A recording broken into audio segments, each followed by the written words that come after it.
এটা এমন একটা প্রাচীর যেটা তৈরি করতে চলে গিয়েছিল প্রায় 4 লক্ষ মানুষের প্রাণ। যেই প্রাচীরটা তৈরি করতে লেগেছিল প্রায় 2000 বছর। এটা হলো পৃথিবীর 7টি আজব জিনিসের ভিতর একটি। হ্যাঁ, আপনারা যেটা ভাবছেন সেটাই, এটা হলো গ্রেট ওয়াল অফ চায়না। এটা হলো পুরো পৃথিবীর সব থেকে বেশি লম্বা দেওয়াল। এই দেওয়ালটা লম্বায় প্রায় 21,196 কিলোমিটার।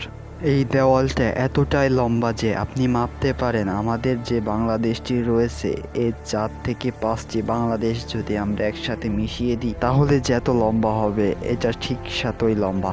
যদি কোনো ব্যক্তি প্রতিদিন 50 থেকে 60 কিলোমিটার হেঁটে পার হওয়ার চেষ্টা করে তাহলে তার এই দেওয়ালটা পার হতে সময় লাগবে প্রায় 18 মাস।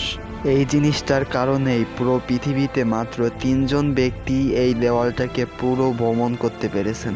এই দেওয়ালটা কিন্তু কোনো সোজা দেওয়াল না এবং এই দেওয়ালটা একবারে তৈরিও হয়নি। এই দেওয়ালটার কিছু জায়গা পাথর এবং ইট দিয়ে তৈরি হয়েছে এবং কিছু জায়গা অন্যান্য মেটেল দিয়ে তৈরি হয়েছে।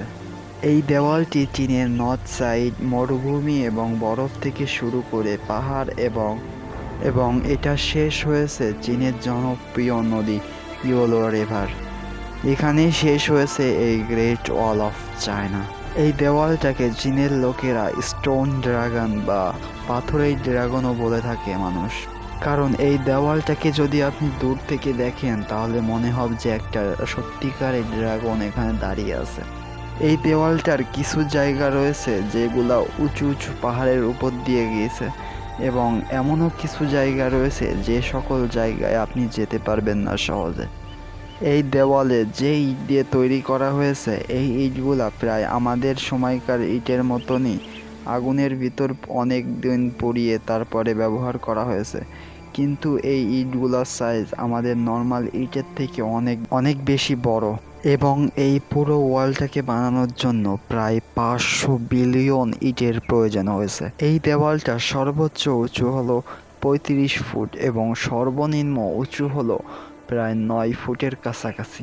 এই দেওয়ালের দুই সাইডে রয়েছে ব্যারিকেড এবং মাঝখানে কিছু জায়গায় জায়গায় ফাঁকা দেওয়া হয়েছে এবং ওই সকল জায়গায় কামান এবং বন্দুকের সাহায্যে শত্রুপক্ষের উপর আক্রমণ করত চীনের প্রাচীন সৈন্যরা। আর এই দেওয়ালের কিছু মিটার দূরে একটা করে ওয়াচ টাওয়ারও ফিট করা হয়েছিল, কারণ এই ওয়াচ টাওয়ার থেকে সৈন্যরা দেখতো যে তাদের শত্রুপক্ষ কোথায় আছে এবং কখন আক্রমণ করতে পারে। এবং প্রতিটা ওয়াচ টাওয়ারের নিচে একটা করে রুম থাকতো, সেই রুমে প্রায় 25 জন সৈন্য একসাথে খাবার এবং বিশ্রাম নিতে পারতো। এবং এটাই হলো গ্রেট ওয়াল অফ চায়নার হিস্ট্রি। ভিডিওটাকে একটু ভালো লাগলে অবশ্যই চ্যানেলটাকে সাবস্ক্রাইব করে দিবেন এবং ফেসবুক পেজ থেকে যদি দেখে থাকেন তাহলে অবশ্যই ফেসবুক পেজটাকে ফলো করে দিবেন।